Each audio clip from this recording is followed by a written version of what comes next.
C'est quand même incroyable et surréaliste d'entendre certains tenir ce genre de propos. Le titre de mon ouvrage est intitulé « 40 ans et s'il était Moïse ».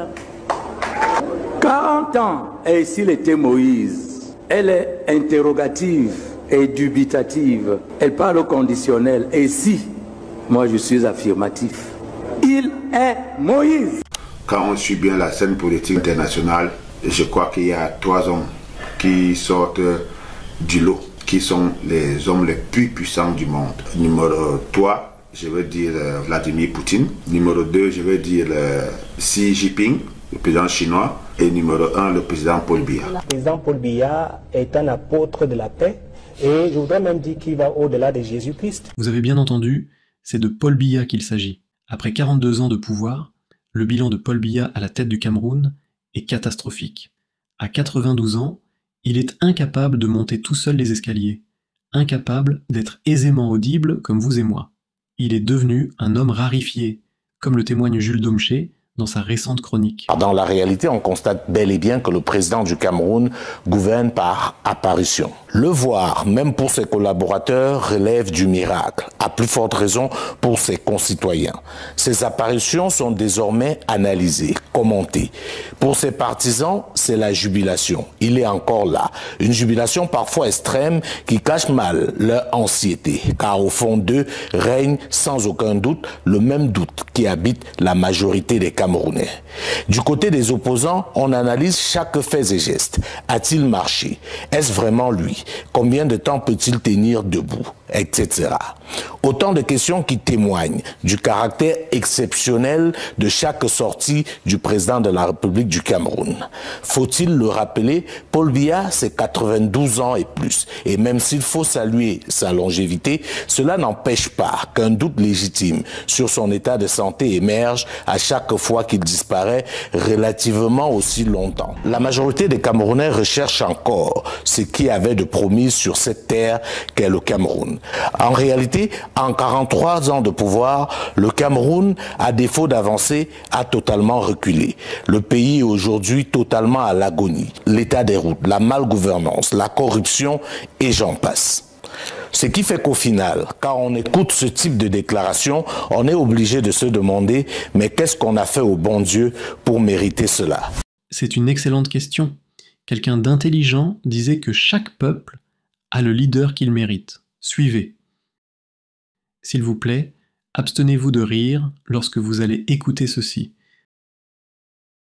Je n'ai pas été nommé parce que j'ai gagné une élection avec le PADEC. J'ai été nommé parce que j'ai soutenu le chef de l'État. Vous savez pourquoi vous avez été nommé? J'ai été nommé parce que j'ai soutenu le chef de l'État qui a gagné. Vous savez il a gagné et il a récompensé les gens qui l'ont soutenu comme moi. Ah, vous pensez? D'accord. Voilà. Donc, ne pensez pas que si je perds les élections, quoi que ce soit va changer dans ma situation de ministre. Non, on dit vous, de votre propre chef. Démissionner? Oui. Que je suis fou. Démissionner comment? Mais vous êtes malade. Vous êtes allé. Ah non, pardon.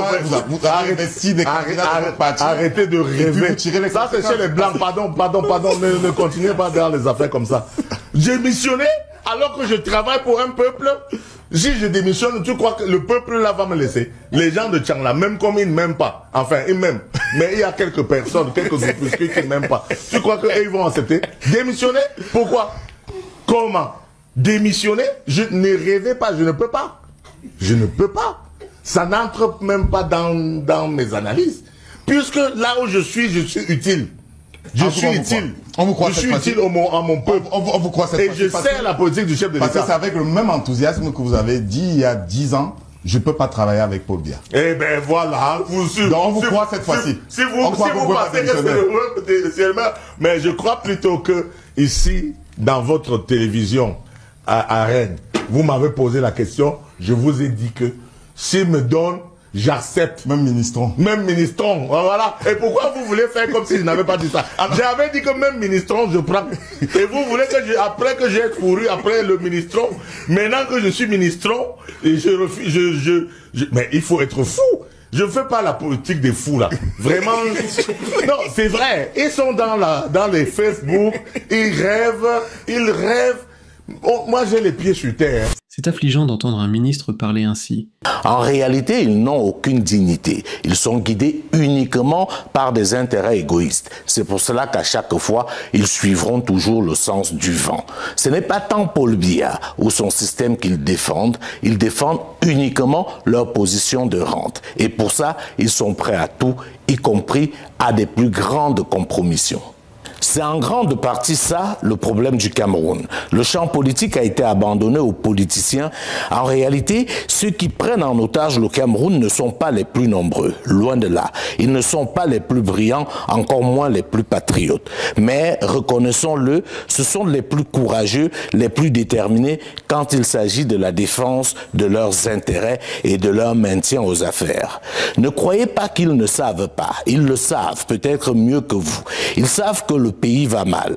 Ils savent que le dernier conseil de ministres au Cameroun s'est tenu en 2019. Ils savent que la justice, quoique déjà bancale, est totalement sclérosée car le conseil supérieur de la magistrature reste attendu. Ils savent que 15 ans pour faire le tiers de l'autoroute Douala-Yaoundé, ce n'est pas admissible. Ils savent et ils savent tellement de choses que vous pouvez vous-même compléter la liste. Si pour certains, Paul Biya et Moïse, une chose est certaine. Si le Cameroun est une terre promise, alors elle est aujourd'hui désertée, défigurée, désespérée. Après 43 ans à la tête de l'État, le constat est glaçant. Le pays est à genoux. C'est plutôt la compagnie des chauves-souris, le tout dans un décor plutôt horrible. Dès l'entrée du bâtiment, les premiers constats nous laissent sans voix. Aucun personnel n'est présent. La toiture est arrachée par endroits. Les quelques équipements acquis grâce au sacrifice des Camerounais sont dans un état désastreux. Tantôt poussiéreux, tantôt transformés en réceptacle des excréments des chauves-souris. Les routes sont détruites. Les hôpitaux sont des mouroirs. L'école publique est en ruine. La justice est silencieuse. L'eau ne coule plus. L'électricité est devenue un luxe.